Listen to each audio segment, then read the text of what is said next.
Hi, everyone, and welcome to this webinar where myself and my colleague Gwen Way are going to talk about the collaborative approach to cybersecurity. So what we're hoping to do today is to just kind of high level talk through how we interpret this approach across not just our own security functions internally, but how we communicate with customers and how we see it play out broadly across the organization, as well as with other vendors and providers that we interact with on a regular basis. And then we'll hopefully then have a chance to provide some resources if people want to delve into the topic a little bit deeper than what we're going to do today. So join us for this. It's going to be fun. They pick myself and Gwen because we are the best hair colors in the company, and that's how we choose people for our webinars. So my name is Jennifer Mitchell. I was formerly VP of Ops here at ActZero. I'm now Chief of Staff. My background is largely in the optimization of operations, and what that can mean for me is that collaboration is always top of mind when we're looking at this, because optimization almost always includes an element of collaboration. So collaboration, particularly as it comes to cybersecurity, is very much at a core of what I am interested in. And so that's why I am here today. And Gwen, do you want to introduce yourself? I'd be happy to. Hi, everybody. I'm Gwen Way. I'm the manager of our technical account management team here at ActZero. I have more than 20 years experience from everywhere from software support to sysadmin and now over into the account management realm. A lot of my experience comes from working at managed service providers such as Mindshift, Redapt, and Blue Zebra. And that has taught me that collaboration is key in all things. Thank you, Gwen, and thank you for talking to me today. I know this is something that you think about a lot, and we could probably talk about at length, so I'm glad they finally gave us the microphone to do it. And very much so. So for our agenda, we're really just going to kind of look about how we define it and how we consider it, and then dig into a little bit the kind of three perspectives as we think about collaboration. Then we have some kind of learnings and a bit of a panel discussion, and any questions that people might ask, any resources that we're going to be able to give folks. So what is the collaborative approach? Everybody will know the definition of collaboration in some way. It is basically various functions who come together to secure a goal, right? Now, when we talk about the collaborative approach to cybersecurity, we talk about the collaboration between the various functions, be they internal functions, external functions, vendors, partnerships, advisors, you name it, that is required for you to fully secure your organization from a cyber attack. So we're really looking about how collaboration can be used to give you that holistic service that you need, that is unique to your business. So this applies not only to day-to-day functions and interactions with folks, but also some of these kind of larger, more stressful events like incident response and some other projects that we might run. And we will talk a little bit later about incident response. But before I do, Gwen, they've heard me speak enough. Can you talk to me about the first perspective when we talk about the perfect handoff? Certainly. Any collaborative security posture involves not only multiple internal customers, but also external partners such as your managed service provider, your managed service security provider, and BDR like we offer here at ActZero. One thing that's important to keep in mind is none of these vendors can act in a vacuum. They need to work with yourself, with all of the people within your company, and they also need to work with each other because no one vendor can provide everything, and they really shouldn't even try to. So you talked earlier about your 20 plus years of experience. Have you seen this? You've probably seen the evolution of maybe this done badly or not done at all up to it kind of working really well. Can you give us any examples there or talk a little bit about what that looks like when it's done well? Certainly. I can start off with the beginning of ransomware, especially ransomware as a service about 10 to 15 years ago. I was working at a managed service provider who honestly didn't know anything about it. We had to reach out to our partners to learn, and we had to ask customers to reach out to other parties who might have more information. For example, knowing what I know now, I would highly suggest that they go online and search out some templates and some pieces of information and make sure that they've got everything at the ready in case there is an incident of some sort. And the other part of this is we kind of have it up on the slides there about, sure, most vendors don't cover the whole picture, which is kind of expected, but actually that you wouldn't want them to. Can you talk a little bit about that? Certainly.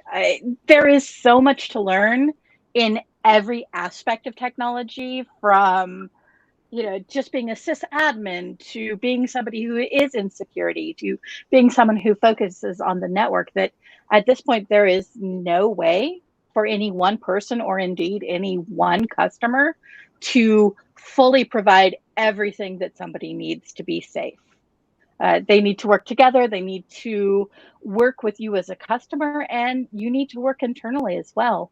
Ultimately, communication is the key here. Thanks. And so then the other perspective that we have, we talk about a multiplier when we work cross-functionally. So to Gwen's point earlier, there's so many areas to cover. Sometimes you wouldn't want a single person or even a single service provider to be able to do all of that. So you want experts in their individual fields.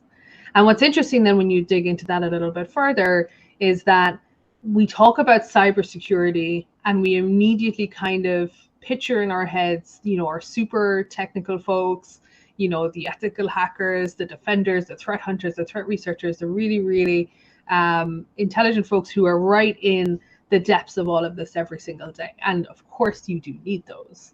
But we also don't necessarily look at all of the different other skills that are incredibly valuable for cybersecurity services and protection. And so the great example that I've seen, especially here at ActZero, is when it comes to incident response.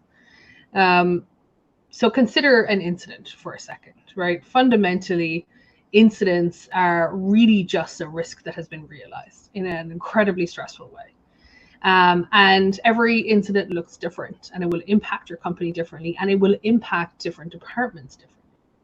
And so sure, you're going to need that immediate protection from the folks who are in there shutting down that attack, making sure it's not spreading too far and trying to mitigate any damage.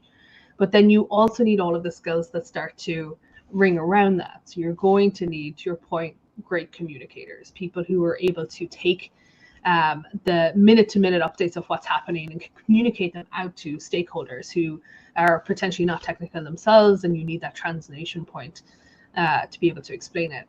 You're going to need people who are really good at taking that and synthesizing it into reports, right? Most attacks will need some measure of reporting, be it small and just internal for senior management and C-suite, or be it you have to go outside and you need to report it to any government authorities or to legal, to law enforcement or anything like that. And so you're going to need people who are able to take the details, pull them into a report. And while an incident is going, the reason we have that fun picture up there, which is very familiar, I think, to anybody who's ever worked on any major incident response, is that you need people who can manage well, right? You need folks who are able to identify when staff are going to get burnt out, identify when you need breaks, when you need to swap people in, and identify who has the skills, right? Who has the skills that you need at that particular moment in time to do a great job. And you need someone to, buy the pizza, fundamentally. We see incidents go on for us several days, maybe a couple of weeks, but we are potentially an outlier there because we use collaboration so heavily. That's why we call it a multiplier. Most major incidents that you hear about will go on for weeks and months, right? By the time they completely shut it down, by the time they gather all that information, by the time they clean up everything, do all of their reporting. And a lot of it is because a lot has been put on the shoulders of people who have one very specific set of skills but they're also being asked to do all of these other things as well at the same time, which is inefficient and sometimes just not the best use of your people. And so we've actually adopted the approach of getting everybody involved in cybersecurity and actually in the planning for incidents. If you have an incident that might be data exfiltration, you're going to need some people from, your finance team, your HR team. You're potentially going to need legal prepped for all the different types of attacks and what that might mean. And they need to be heavily involved so that if an attack does happen, they're able to step in and play their part. And we've seen this work incredibly well. Basically, the TLDR is like, don't sleep on your non-technical folks. They can be incredibly valuable for the purpose of cybersecurity, planning, protection, and actual remediation during an incident itself. But then, of course, the question is, what happens if you don't have those people? Maybe you've sat down, you've looked at it, and you said, yeah, I need all of these different type of people, but you don't have them. Or you think you have them, but maybe you're not really sure how to start planning for it. Then what you do? So it comes to our third perspective. We talk about partnerships, advisory partnerships specifically. Gwen, do you want to take this one? I would be more than happy to, because this is honestly what my team does.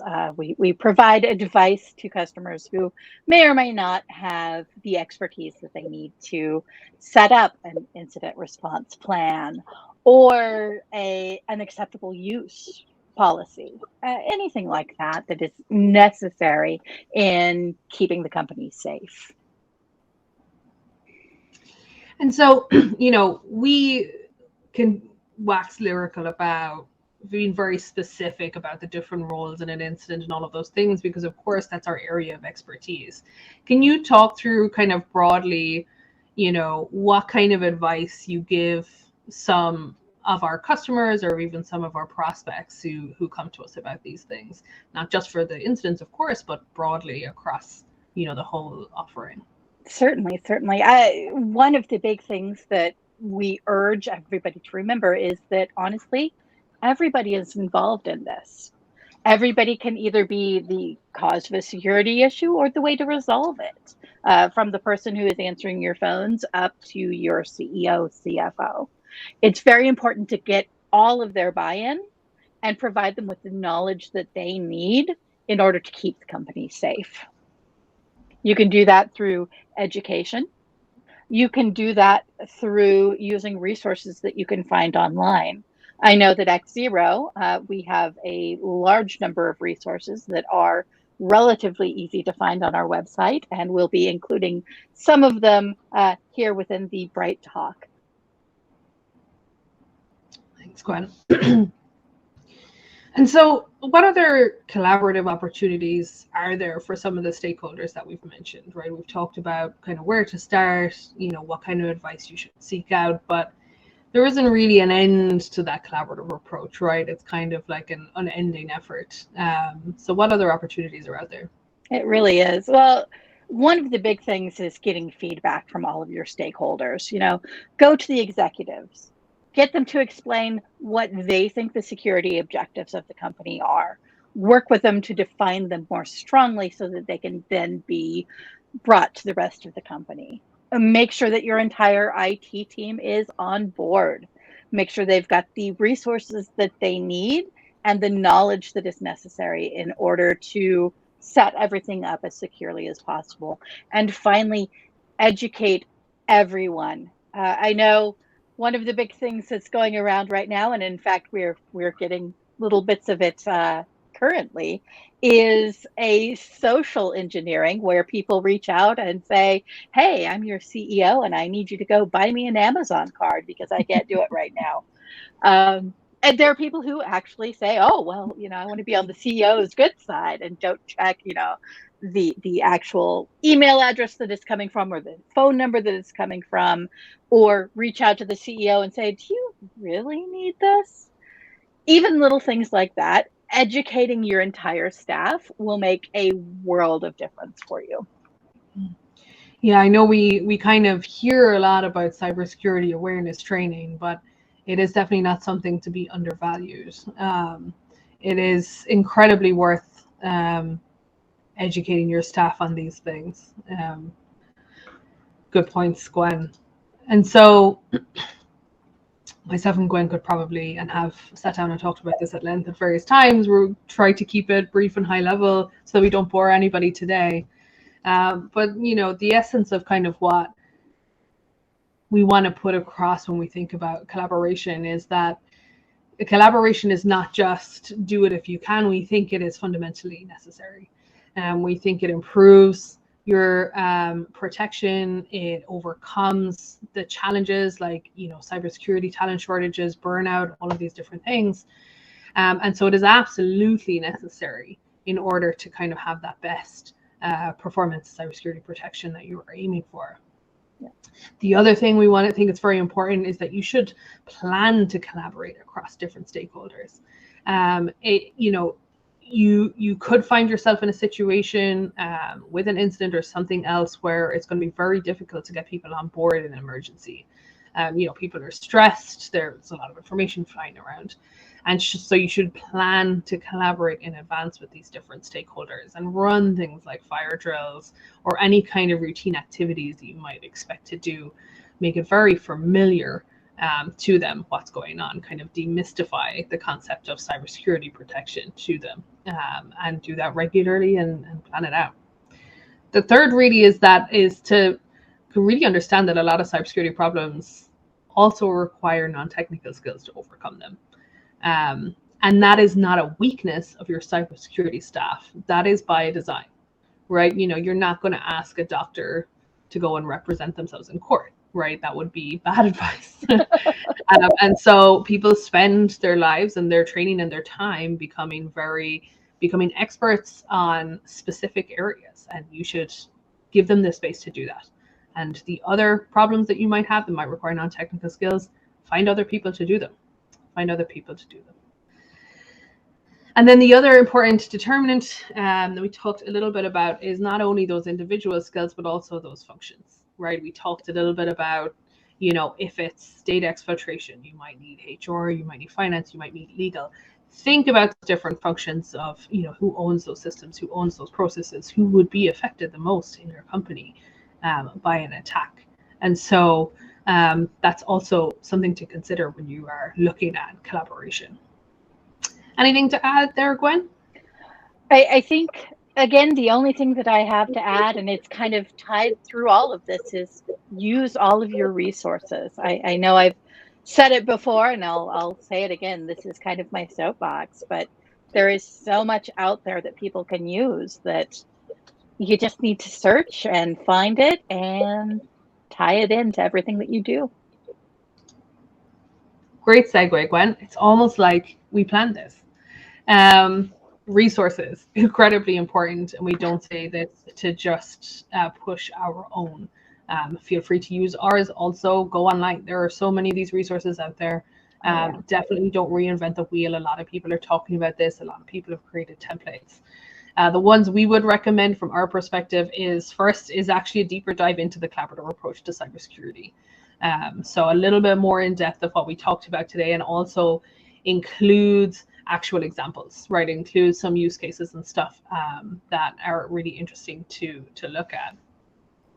The second thing is, if you're looking at collaboration across functions that are like traditionally very security heavy or technical, centered around planning, and whether or not you want to address them using in-house services or vendors or some combination of both of those things, then the opportunity cost of making impossible cybersecurity trade-offs is definitely one thing to look at. It just really kind of examines, you know, how to approach this, especially if you don't necessarily have all those skills in-house yourself, or even how to acquire those skills in-house. And then lastly, this is less about collaboration specifically, but it's a great example of how we actually use collaboration in our company recently to achieve one of our kind of great goals. Even just seeing how many people had to collaborate on the actual ebook about it, let alone all the work that went in behind it, kind of gives a sense of where we are. It was a look at how we wanted to make our SOC more efficient, really make it hyperscale, really make sure we are best in class at what we do. So the best work as quickly as possible was what we really wanted to do. And so to do that, it meant pulling in functions and individuals that touched every single part of the company, from data science, security engineering, even to HR, everybody you can think of. And so that's a great ebook to read when you can see how the collaboration approach can really multiply some of your efforts. All right, well, let us look to see if we've had any questions come in. That really concludes what we want to look at today. And if anybody still has questions, please do enter them. We will try to get to as many as possible before we run out of time. Okay. Okay, great one. So for the lone IT generalist, where do I start? There's a great approach to most problems, and I think it really applies here, that I would advise, which is really just start making some lists. So consider the impact of an attack. We spoke earlier about an attack is just a risk realized, right? So you look at the risk of the different types of attacks that are out there, and the risks to your company and who they affect, and start making lists of what that could mean, who you would have to speak to if that happened, who would have to do some additional work, what that would look like for the company. You may have to interview, of course, some people to do this, but start making the lists of what the impact would be and who those people are. And then you start to get a sense of who the people might have to be that you're going to have to pull in. And so then you start looking at the skills that they have and how they could be beneficial and how they could be helpful. Gwen, like we said, you've given a lot of advice on these kind of things. What would you add to that? The first thing is to understand your company, understand the risks that you face and the steps that you can take to secure yourself. A great way to do so, not to toot our own horn, but we do have a ransomware readiness assessment that you can access on the ActZero website that gives you a good starting point for, are we going to be able to protect ourselves from ransomware? Again, use resources from anywhere. We also have incident response templates, checklists, and I know we're not the only ones who do. But a great place to start is our resource library. You can go through all of those templates to support the steps that you are taking and the information that you're gathering, and have a great way to get set up from the start. So understanding is the best start you could have. I love that. So we have another question that's come in. Basically says, that's all well and good, but how do I get buy-in from the non-traditional stakeholders for cybersecurity? Now listen, there's, the short answer here is, if you can really impress onto them the impact of an attack and how much work that's going to cost them and how much pain that's going to cost them, that is, in my experience, truly the best way to pull people on board, alongside demystifying cybersecurity. A lot of people are actually afraid to help out with cybersecurity, and they'll pull back from it instinctively because they don't understand it and they don't want to be seen as not understanding it. And so you really have to approach it and create a safe space for people to get involved, look at some of that security awareness training, really kind of take some of that fear out of it. Gwen, what do you think? We are definitely back to education here and making sure everybody understands the different types of cost. You mentioned the hours that it could take, the additional work that we'll have to go through.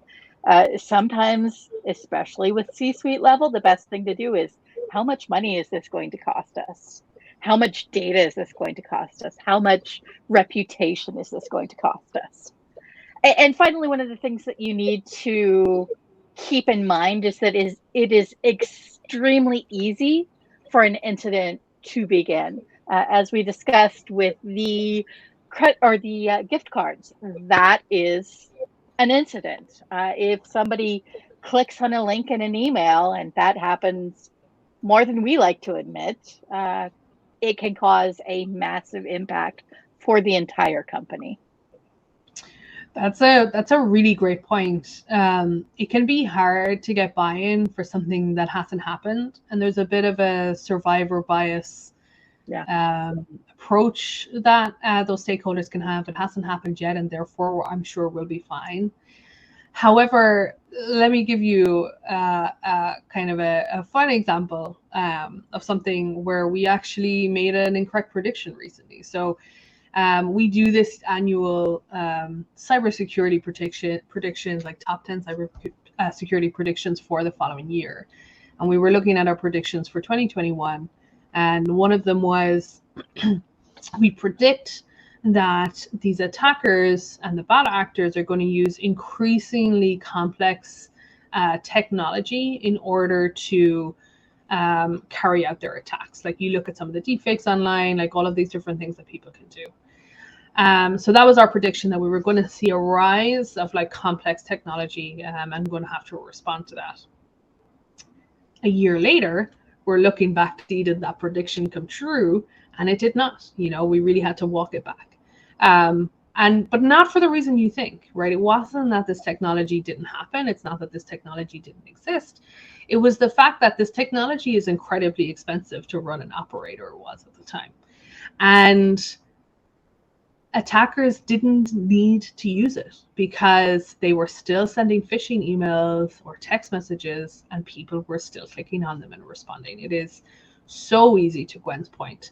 And it is so easy for the attackers to get the returns that they need from this, that they don't actually need to do anything super complex in order to carry out the attacks that they want to do. So yes, it can be tricky to pull them in, but it is incredibly easy for it to happen. We don't say that to fearmonger. It's just unfortunately a fact that we have seen. Exactly. We might have time. We're a little over, but we might have time for one more question. So we've got one more question we'll do. We've just implemented IR fire drills. But how can we work to demystify the role of participating? So we talked a little bit more, of some of this, awareness training and that, but Gwen, you were like just, always on a soapbox about our resources, and I'm sure there are so many of them. Do you want to go through a few that people can use if they wish? I would be more than happy to. First of all, congratulations for implementing the IR fire drills. Great idea. You can go to our website and find a blog. It's called Why You Need Incident Response Fire Drills. Obviously, you're a little past that, but it's still a good resource to remind people why you're doing this. We have a video called Conducting Incident Response Fire Drills that will actually walk you through the steps and give you a little bit more information there. We also have incident response templates and checklists that are available. And finally, we have a wonderful ebook called The Foundations for Incident Response Readiness that will touch on what you need to do in order to be able to not only go through those fire drills successfully, but also navigate an incident. Great. Thank you. Thank you. Well, I think that is all the time we have for today. So thank you to everybody who joined and for the great questions. And thank you for listening to us waffle on for 30 minutes. That's always nice too. We will see you later.